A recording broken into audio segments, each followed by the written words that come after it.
The sound of a gunshot echoed across the barren landscape of the Arizona Territory as Wilhelmina Sutton collapsed onto the scorching sand, blood seeping through her torn dress. Her husband of 3 years, Theodore, stood over her, the smoking revolver still in his hand, his face devoid of any emotion as he mounted his horse and rode away with all their money and possessions, leaving her to die under the merciless June sun of 1878. "This is what happens to wives who ask too many questions," were his final words to her as the bullet tore through her shoulder. Wilhelmina Willa, to those who knew her, had never imagined her life would end this way. At 24, she had already endured more than most women twice her age. Growing up in Boston as the daughter of a successful merchant, she had been sheltered, educated, and groomed for a respectable marriage. Then, Theodore Sutton had swept into her life with promises of adventure and a new life in the West. The desert heat beat down on her prone form as consciousness ebbed and flowed. Blood loss and dehydration were working in tandem to hasten her end. Her thoughts became a fragmented parade of regrets. She should have heeded her father's warnings about Theodore's shifting eyes and too smooth manner. She should have questioned why they needed to leave town so suddenly, why he was always secretive about his business dealings, why the money always seemed to appear and disappear without explanation. In her lucidity, she realized the truth that had been staring her in the face for months. Theodore was a con man, a thief, perhaps worse, and now she was paying the price for her willful blindness. "Not like this," she whispered, her cracked lips barely moving as she tried to push herself up. The effort sent bolts of pain shooting through her shoulder, and she collapsed again onto the unforgiving earth. Time lost all meaning. The sun traversed the sky, and still Willa lay in the sand, drifting between consciousness and oblivion. The vultures had begun to circle, patient harbingers of death awaiting their feast. Her skin burned, then grew numb.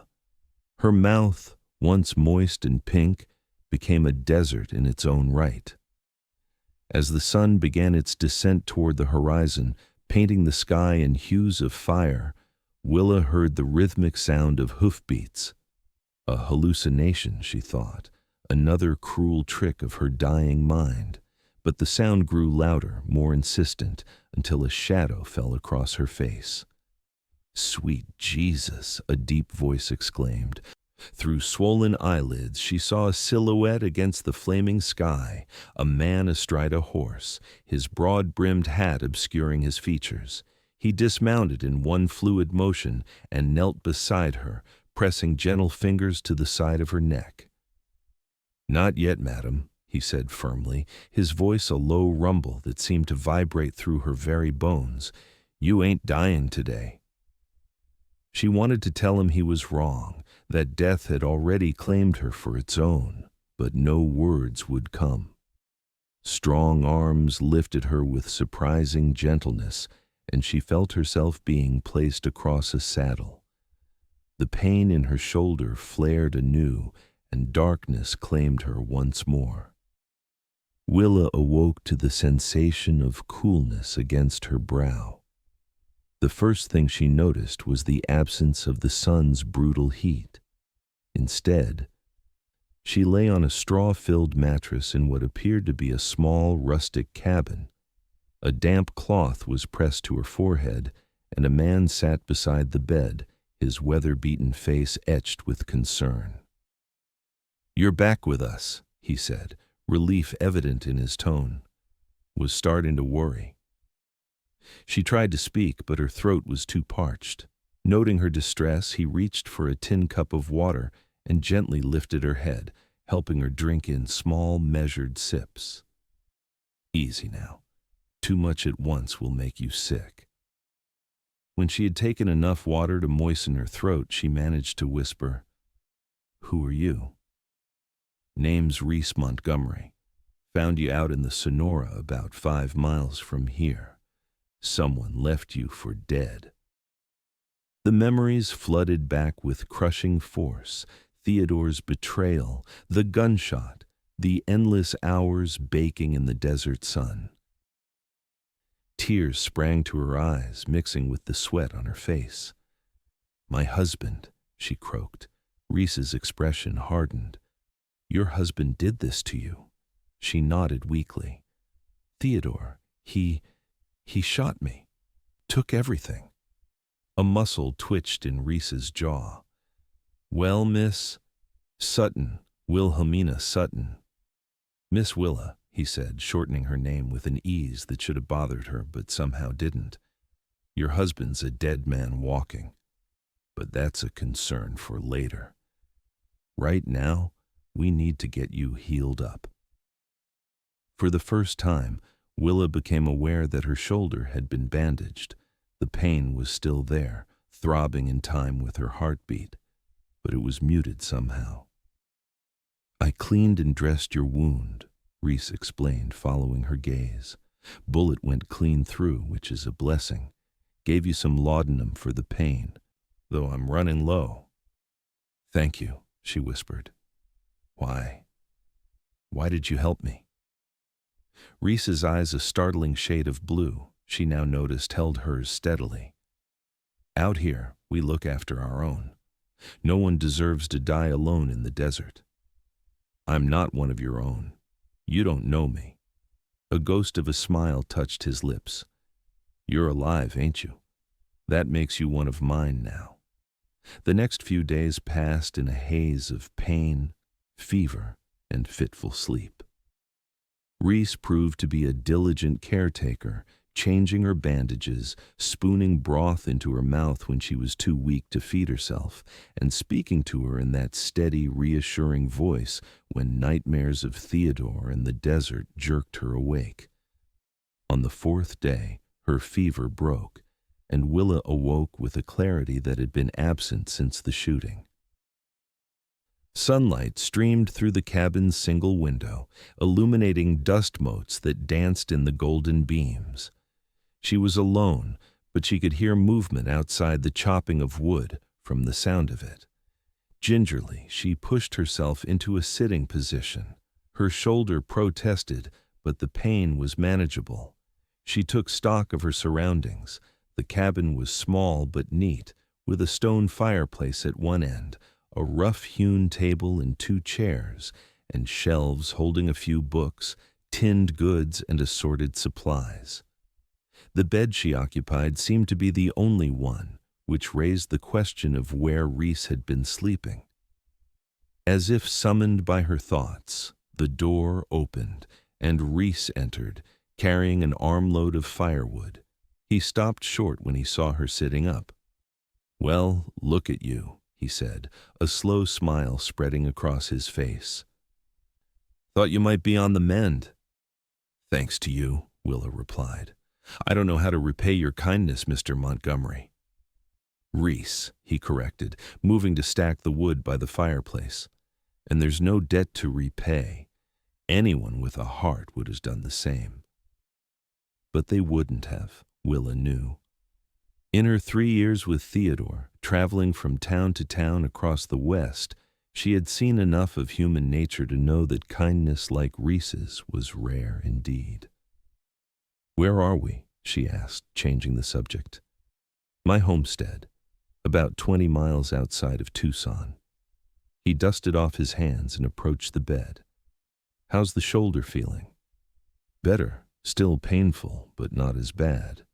Reese nodded. "Good. Infection was what I feared most, but you're tough. Fought it off like a true frontier woman." Willa managed a small laugh. "Hardly. I was born and raised in Boston.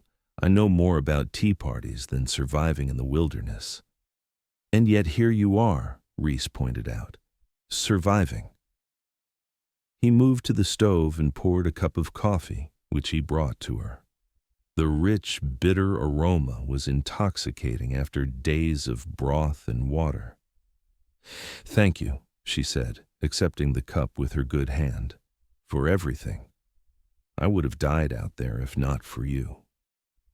Reese's expression turned serious. "About your husband." Willa tensed. "What about him?" "I need to know what happened, all of it. If I'm harboring you here, I need to understand what kind of danger might come calling." She nodded, acknowledging the fairness of his request. Taking a deep breath, she began her story.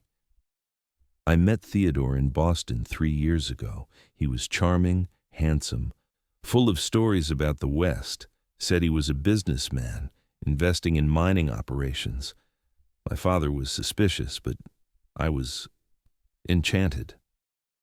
She paused, embarrassment coloring her cheeks. "We married quickly, and he convinced me to come west with him. That's when things began to change." Reese listened without interruption as Willa described the gradual unraveling of her marriage. Theodore's increasingly frequent absences, the mysterious men who would visit him, the way he would return flush with cash only to be penniless days later. "I started asking questions," she continued, "about his business, about where the money was coming from. He became angry, controlling. Then, 3 days ago, he told me we were leaving Tucson in a hurry. I overheard him talking with a man about a bank robbery they had pulled off. When I confronted him, Her voice faltered. "He shot you and left you to die," Reese finished for her, his voice hard. Willa nodded, tears threatening again. "He took everything, our money, my jewelry, even my wedding band." Reese was silent for a long moment. "Your husband's not just a would-be murderer. He's a wanted man. The Tucson bank was robbed last week, 3 men killed, including the bank manager." Willa's hand flew to her mouth. "Oh God, I didn't know. I swear I didn't know." "I believe you," Reese said softly, "but others might not. The law's looking for Theodore Sutton and his gang. If they find out you're his wife, they'll think I was involved." The realization hit her like a physical blow.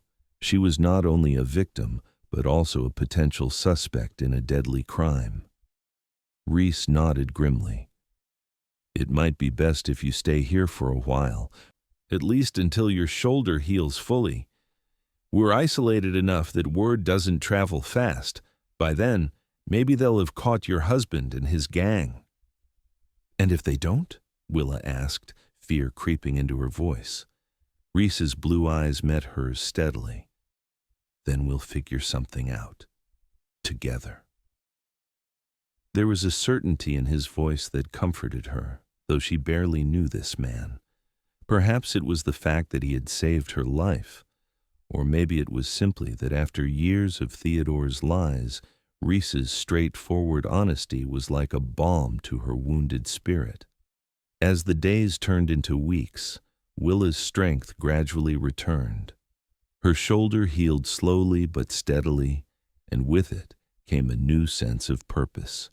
She refused to remain bedridden any longer than necessary and insisted on helping around the cabin, cooking, cleaning, mending Reese's clothes. It was the least she could do, she told herself, to repay his kindness. But in truth, there was more to it than that. Reese Montgomery was unlike any man she had ever known. Where Theodore had been smooth and polished, Reese was rough-hewn and direct. Where her husband had spun elaborate tales designed to impress and manipulate, Reese spoke simply and honestly. He was a rancher by trade, running a small herd of cattle on the land surrounding his cabin. He lived alone, had never married, and seemed perfectly content with his solitary existence until Willa had quite literally been dropped into his life. They fell into an easy rhythm together. During the day, Reese would tend to his cattle in the small vegetable garden behind the cabin.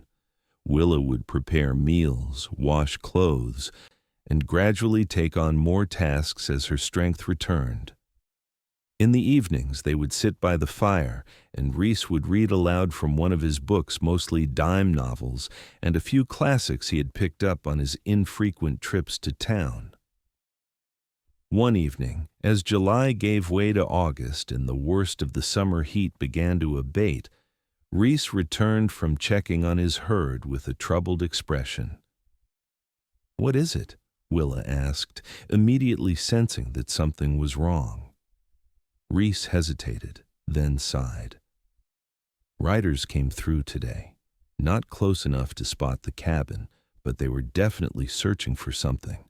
Or someone." Willa's blood ran cold. "Theodore? Maybe. Or maybe the law looking for him. Either way, it might not be safe for you here much longer." "What should we do?" she asked, unconsciously using the plural. Somewhere along the line, her problems had become their problems. Reese ran a hand through his sun-bleached hair. "I need to go into town, see what news there is, find out if they've caught your husband or if he's still out there somewhere." "I'll go with you," Willa said immediately. Reese shook his head. "Too risky. If Theodore hasn't been caught, you could be recognized. And if the law is still looking for his accomplices—" "I can't stay here alone," she protested, surprising herself with the vehemence in her voice. The thought of being separated from Reese, even for a day or two, filled her with an unnamed dread. Reese studied her for a long moment, then nodded slowly. "All right, but we'll need a story. As far as anyone knows, you're my sister, recently widowed, come to stay with me after your husband's death." Willa nodded, relief washing over her. "Thank you. When do we leave?" "Tomorrow at first light. It's a full day's ride to Tucson. We'll stay one night, gather whatever information we can, and head back the next morning." That night, Willa found sleep elusive. Her shoulder ached dully, a reminder of Theodore's betrayal, and her mind raced with fears of what tomorrow might bring. Would someone recognize her as Theodore's wife? Would the law arrest her on suspicion of being his accomplice? And underlying all these fears was a new awareness, an awareness of Reese, sleeping just a few feet away on a pallet by the fire, as he had done every night since bringing her to his cabin. In the dim glow of the dying embers, she watched the steady rise and fall of his chest, the way his features relaxed in sleep, making him look younger than his 30-odd years. A strange warmth bloomed in her chest, one that had nothing to do with her healing wound, and everything to do with the man who had saved her life and now risked his own to protect her. The journey to Tucson was grueling, despite Reese's efforts to make it as comfortable as possible for Willa. They rode double on his sturdy gelding, with Reese insisting that she sit in front where he could support her if her strength flagged. The close proximity was both comforting and disconcerting, comforting in the security of his solid presence at her back, disconcerting in the way her pulse quickened whenever his arms brushed against hers as he handled the reins. They reached Tucson as the sun was beginning to set, casting long shadows across the dusty streets. The town was larger than Willa remembered, having only passed through it briefly with Theodore before he had taken her out to the desert to die. The streets bustled with activity miners coming off shift, cowboys in from the range, ladies of the evening beginning their nightly parade, and respectable townswomen hurrying to complete their errands before darkness fell completely. Reese guided the horse to a modest boarding house on the edge of town. "Mrs. Hollister's," he explained. "She's a widow, runs a clean place, and doesn't ask too many questions. We'll get rooms for the night." Mrs. Hollister proved to be a robust woman in her 50s, with sharp eyes that missed nothing but, true to Reese's word, a disinclination to pry. She accepted their story of brother and recently widowed sister without comment, showing them to adjoining rooms on the second floor. "Supper's at 6, she informed them briskly. "Don't be late or you'll go hungry till breakfast." Once she had departed, Reese turned to Willa. "Rest for a bit. I'm going to head to the saloon, see what news I can pick up." Willa nodded, though anxiety gnawed at her at the thought of being left alone. "Be careful." A ghost of a smile touched his lips. "Always am." After he left, Willa sank onto the narrow bed, suddenly exhausted from the journey. Despite her intention to rest only briefly, she fell into a deep sleep, only to be awakened by a soft knock on her door. Disoriented, she sat up, realizing that the room had grown dark. "Willa," Reese's voice called softly.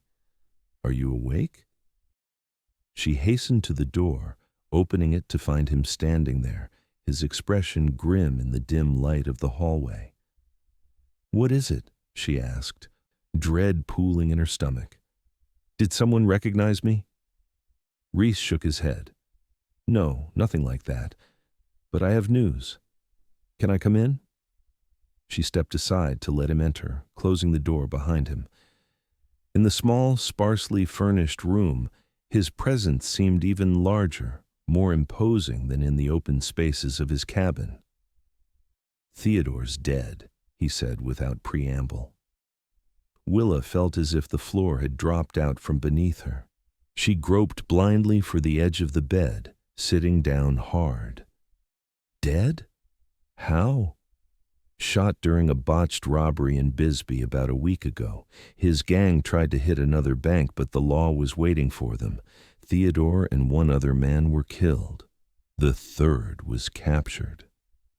A strange numbness spread through Willa's limbs. Theodore, the man she had once loved, the man who had tried to murder her, was gone. She should feel something: grief, relief, anger, but instead, there was only a hollow sensation in her chest. "There's more," Reese continued, sitting beside her on the bed. "The man they captured talked, told them everything about the Tucson robbery, about the other jobs they pulled. He mentioned Theodore's wife." Willa's head snapped up. "What about me?" "He said Theodore had told them his wife was dead, that he'd killed her because she found out about their activities and threatened to go to the law." "So they think I'm dead," Willa whispered. "Everyone thinks I'm dead." Reese nodded slowly. "It seems that way." A hysterical laugh bubbled up from Willa's throat. "He tried to kill me, and now everyone thinks he succeeded. It's almost poetic." Reese took her hands in his calloused palms rough against her softer skin. "Willa, do you understand what this means? You're free. No one's looking for you. No one suspects you of anything. You can start over, be whoever you want to be." The full impact of his words slowly sank in. Freedom. A concept so foreign after years of living under Theodore's controlling thumb, followed by weeks of hiding at Reese's cabin, always looking over her shoulder, always afraid. "I can go home," she said softly, thinking of Boston, of her parents who must believe her dead if word had reached them. "I can see my family again." Something flickered in Reese's eyes, a shadow, quickly masked. "Yes," he said, his voice carefully neutral. "You can go home." But even as the words left her mouth, Willa realized that Boston no longer felt like home. The prim, proper world of her childhood seemed as distant and unreal as a half-remembered dream. Home, she was starting to realize, was a small cabin in the Arizona Territory, with a man whose quiet strength had become her anchor in a storm-tossed sea. The next day, they delayed their return to the ranch. Reese had business to attend to, he said, supplies to purchase, a letter to post. Willa spent the morning in her room, contemplating her newfound freedom and the decision that now lay before her.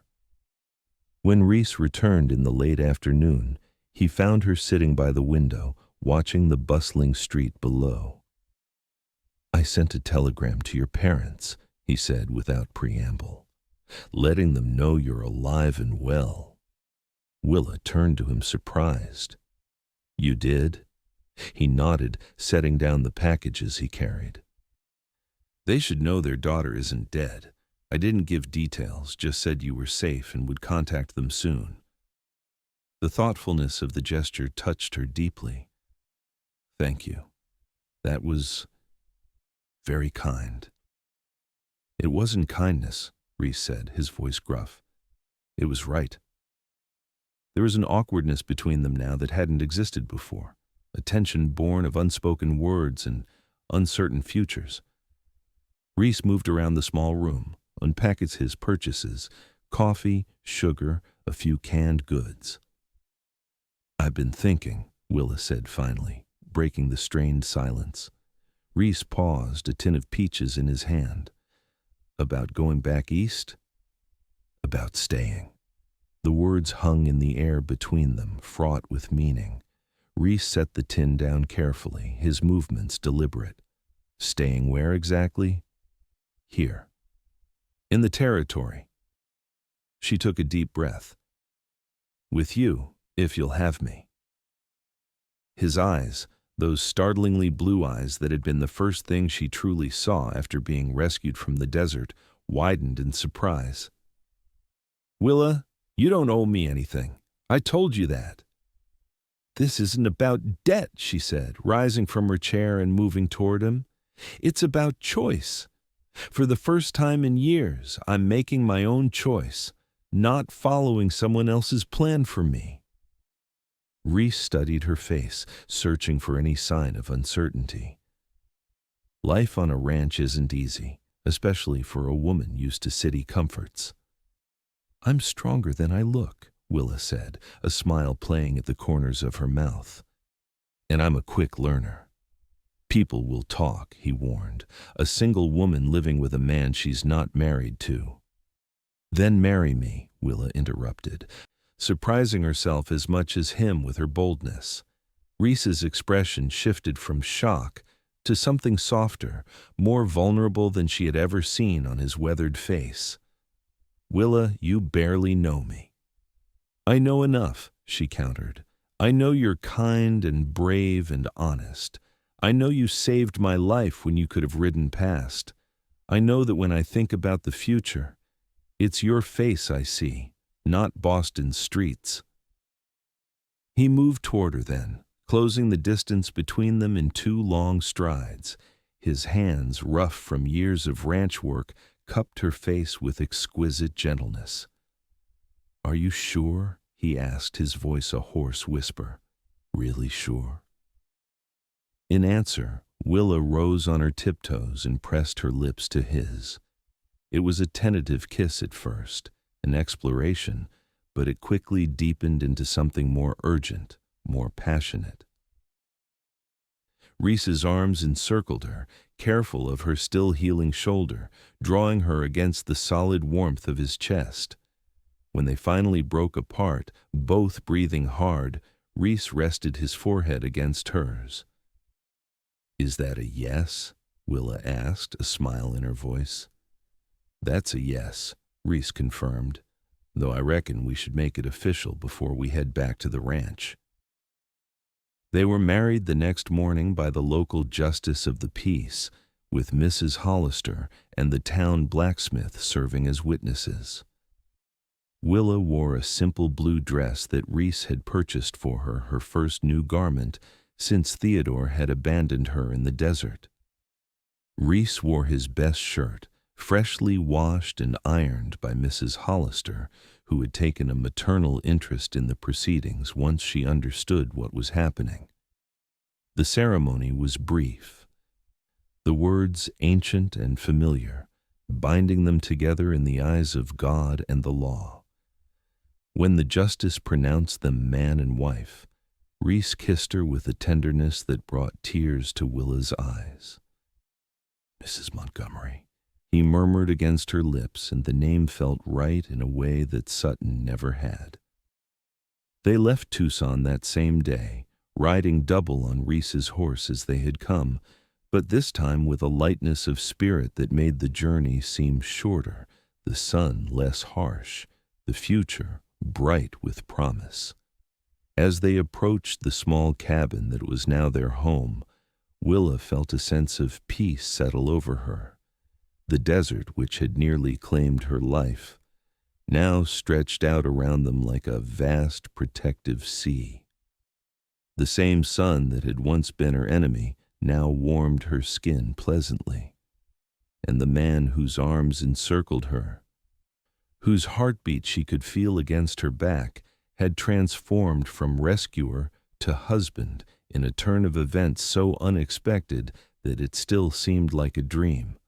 "Welcome home, Mrs. Montgomery," Reese said as they dismounted in front of the cabin.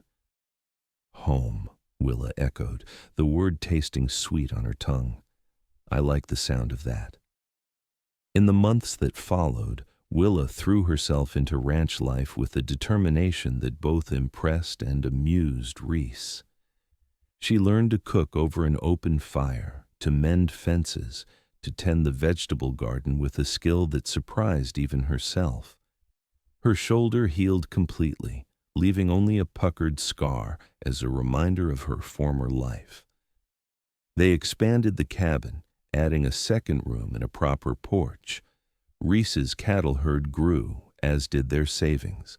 Letters arrived from Boston, tentative at first, then increasingly warm as Willa's parents adjusted to the idea that their daughter was not only alive, but happily married to a rancher in the Arizona Territory. "Will you ever go back to visit them?" Reese asked one evening as they sat on their new porch, watching the sunset paint the desert in hues of gold and crimson. Willa considered the question, her hand absently stroking her slightly rounded belly, another new development, one that filled both of them with nervous excitement. "Someday," she said finally, "but not yet. This is where I belong now."